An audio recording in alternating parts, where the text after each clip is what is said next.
Is ramping up research to better understand how our indigenous tea fights disease.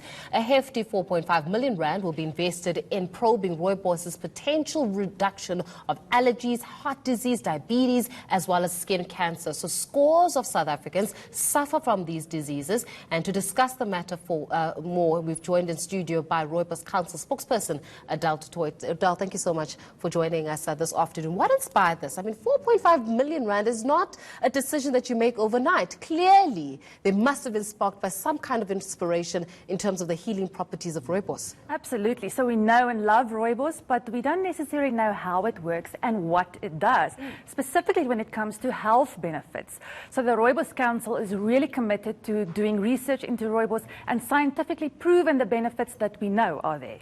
Well, I mean, talking about those benefits, what are they? I mean, besides the fact that it tastes great with honey in the morning. Absolutely. Right? What else are the healing properties, and what made you even discover such properties? So rooibos is known to fight diabetes, which is very important because it's becoming one of the most prevalent diseases worldwide.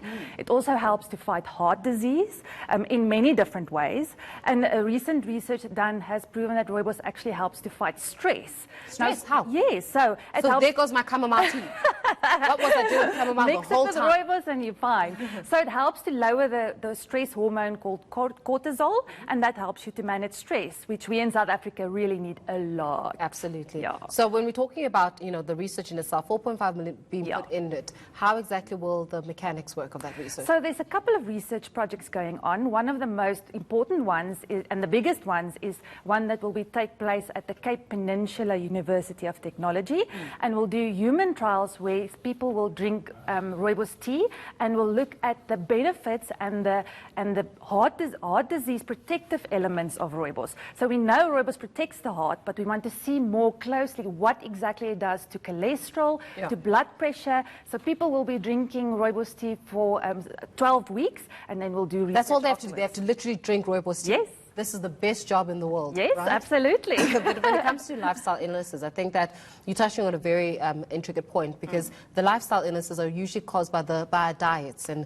what we consume, and the fact that we do not exercise. We consume a whole lot of fatty acids and a lot of nonsense, and then we sit in front of the television or we sit behind our laptops because we've got deliverables to meet, but we're not actually doing anything with our bodies. And this is a growing phenomena in the country. So you're saying to me that maybe the healthier option will be to drink rooibos after I have a meal, so that they can actually, and the properties or the healing properties of rooibos can start working in my favor. Absolutely. And you know, we should be taking about 5 to 7 servings of fruits and vegetables, and we don't. Us in South Africa, we take about 1.5 servings, and that's really bad if you think about it. And if you drink a cup of rooibos tea, that can substitute those antioxidants that you're not getting through your fruits and your vegetables. And I mean, it's the fruits, the vegetables, around stress, the healing properties of the stress, and also looking at you know, the research that comes in with it.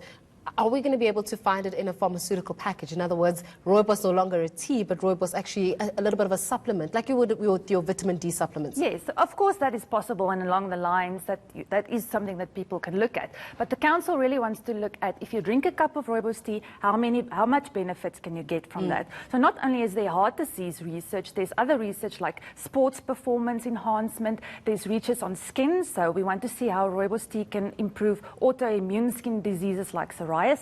There's also, even at the University of Stellenbosch, they're doing research on skin cancer and how rooibos tea can prevent skin cancer from developing. That's a very interesting. And looking at specifically a gel or a cream that you can apply to fight the inflammation that comes when you get sun exposure, and prevent skin cancer in that sense. So it's very exciting to actually embark on such a research. I mean, rooibos has been around for donkeys. It's almost as though the solutions were staring at us in the face, but we couldn't make the decision of actually going forward and making it something where we research it, you know, with that much of tenacity. So what made us you know, take so long? I think the research has been done for a long time, and there's been things that we're focusing on, but now I think it's more of a strategic direction on what do we want to focus on, what do we think rooibos can work for. And one of the other things that really is interesting is that we're looking at studies to see how rooibos can improve hay fever.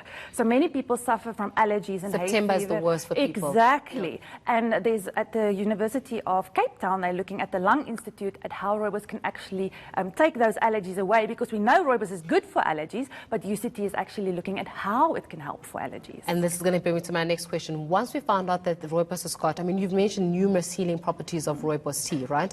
Currently, South Africans consume it without even thinking much, because it is more affordable, and also it's granny's tea brewers. So you'll definitely drink rooibos tea just from a family perspective, right? However, does that not then implicate the cost of rooibos going forward? Because if I know that rooibos can prevent skin cancer, or rooibos can help me with hay fever, or rooibos has got healing properties for lifestyle illnesses such as diabetes, surely this is an opportunity to raise the prices of rooibos so that you're able to account for the research that you're currently doing. It is possible, but at the end, when you make an extract or a gel or any other product from rooibos tea, you still need to use the rooibos plant that it is harvested where it is harvested.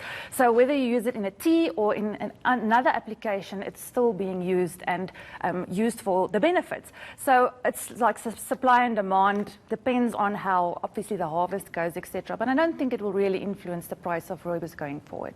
Okay, well, that's a good thing to actually hear there, Adele, and knowing the fact that people can still continue drinking rooibos without having a thought in mind, and still have good for benefit with the healing properties of rooibos tea. They're giving us the latest in terms of rooibos tea. She's from the South African Rooibos Council, giving us more insight into the healing properties of rooibos